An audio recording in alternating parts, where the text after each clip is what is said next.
ازاي ممكن نعمل عمرة في حدود 2300 جنيه و2000 جنيه تقريبا؟ طبعا ده كله هيختلف، هيزيد او هيقل على حسب سعر اليورو والدولار اليوم. كل اللي علينا نعمله لو انت في اوروبا، ممكن لو انت بالتحديد في روما، ممكن نطلع الى السعودية بشكل اقتصادي وشكل رخيص جدا. هتلاقي طيارة في حدود مثلا 50 يورو فيما فوق. لو انت برضو في مصر وحابب تروح روما، تروح ايطاليا، في طيارات برضو اقتصادية شفتوها كتير معايا.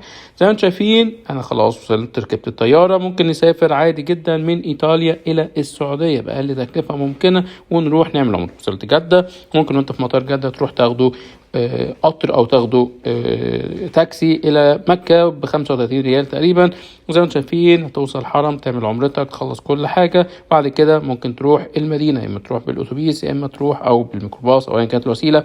بعد كده ممكن تاخد قطر، واسرع واسهل بكتير توصل المدينة.